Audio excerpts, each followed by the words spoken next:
Olá, meu nome é Horácio. Vou ministrar para vocês a cadeira de medida do esforço no desenvolvimento do software. É uma cadeira que eu me sinto muito à vontade, porque já trabalho com isso há bastante tempo. Existe muita confusão com o que é uma métrica e o que é uma medida.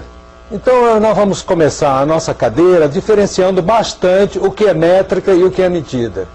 Especificar uma métrica de forma correta é especificar o que eu quero saber e a sua forma de medir. Outra coisa também é a gente verificar se aquela métrica, aquilo que eu quero medir, se aplica ao projeto. Nós não fazemos medição simplesmente por medir. Nós não estabelecemos métricas simplesmente por métricas, elas têm que ter um objetivo, né? Então as métricas que nós estamos colocando aqui são métricas para software, são métricas que vão permitir que eu meça a produtividade, eu meça o tempo, que eu consiga verificar se as coisas estão andando corretamente, se eu estou cumprindo os custos de projeto. Esse conhecimento da métrica também permite que eu consiga, numa estimativa de projeção, tomar decisões importantes no projeto. Por que eu escolho a linguagem A ou a linguagem B, ou a metodologia A ou a metodologia B? Não pode ser simplesmente porque eu gosto de C, porque eu gosto de...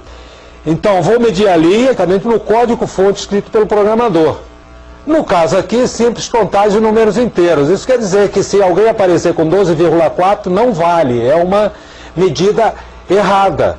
Eu nunca vou achar a raiz de 3 linhas, porque eu estou estabelecendo que a contagem é de números inteiros.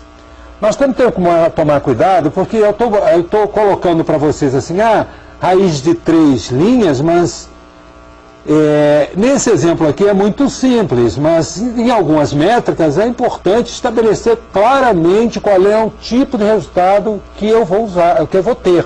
Se eu vou ter números inteiros, se eu vou ter reais. A medida vai ser feita diretamente por contagem no código, né? Então eu vou medir diretamente no código, mas qualquer código? Não. No código que foi compilado e aprovado. Esse código que está compilado e aprovado é a última versão, né? É nesse que eu vou medir. O outro conceito que a gente tem é o conceito de medida. Medida não deve ser confundido com métrica, embora a gente trate como se fosse a mesma coisa. A medida é o valor que é tomado segundo a definição da métrica. 32 linhas de comentário, então isso é uma medida.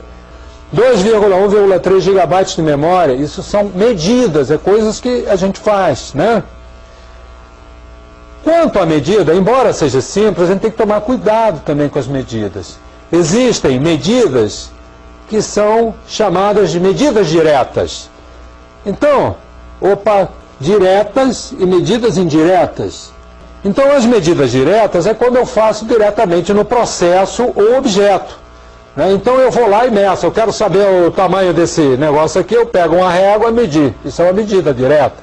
Como é que eu vou medir? No código terminado, tá?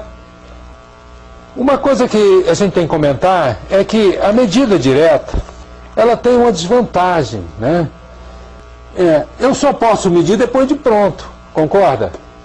Se eu tenho que medir um prédio e vou medir ele diretamente, para saber a altura dele, ele tem que estar acabado. Eu não consigo medir o prédio, uma altura final, sem ter pronto. Trabalhar com a medida direta é trabalhar em cima de coisa já pronta, coisa que já aconteceu, né? Então a gente diz que trabalhar com medida direta é trabalhar com o leite derramado, a coisa já aconteceu. Né? Esse prédio tem 18 metros, tinha que ter 17, o que eu vou fazer? Já era, né? Então a medida direta tem esse problema, né? Então, a medida indireta, normalmente, nós podemos usar já nas fases do planejamento, né? Eu posso estabelecer medidas indiretas, por exemplo, na engenharia, eu posso falar em plantas. Então eu trabalho com uma escala, então eu faço todo o planejamento, medindo em papel, antes de executar a obra.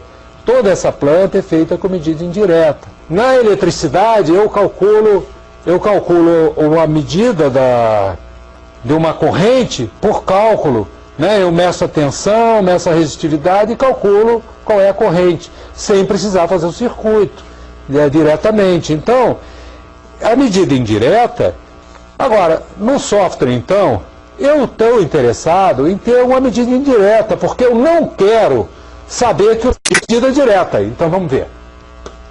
Então, aqui, por exemplo, a gente tem aqui, ó. Aqui, qual é o projeto, né? Qual é o esforço que eu fiz, né? Número de meses, um homem, meses, o valor que o projeto custou, quantas linhas ele tinha. Oh, legal, quantas linhas ele tinha. Então, quantas páginas eu desenvolvi, etc. Então eu comecei a trabalhar coisas desta coluna com as outras. Por exemplo, quantas páginas eu tenho nesse software aqui? 365 dividido por 12.1. Então dá X páginas por Kaloc, né?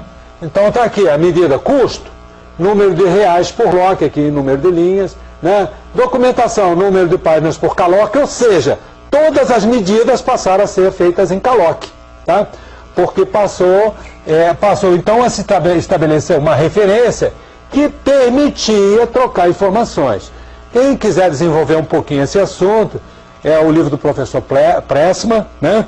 Inclusive essa figura eu tirei de lá, e vocês podem trabalhar isso daí.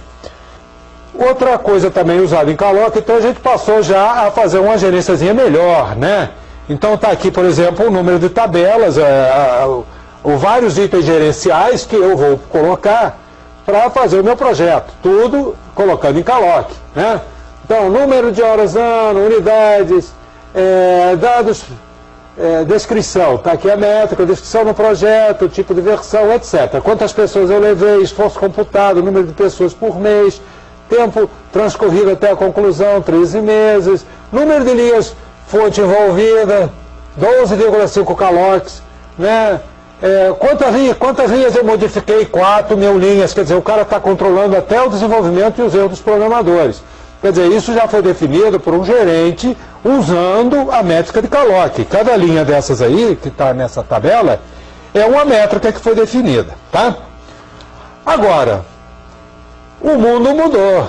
O mundo mudou.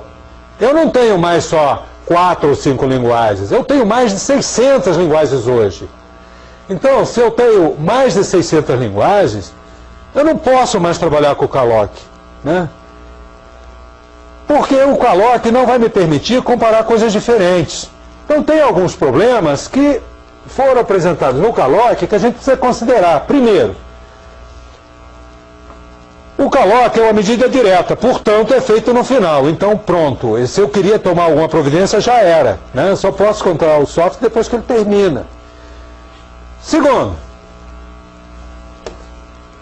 alguns consideram o Kaloc porque ele não privilegia boa programação. Então, se eu tenho um programador que trabalha estruturadamente, organiza tudo direitinho, ele vai ser punido por, se comparado com um programador, que eu gosto de chamar de barangueiro de software, o cara que escreve software de qualquer maneira, né, sem ter a mínima regra, a mínima produção, não vai produzir muito mais Kalocs. Então, isso é uma distorção gerencial que não privilegia a boa programação, não privilegia o bom projeto, né?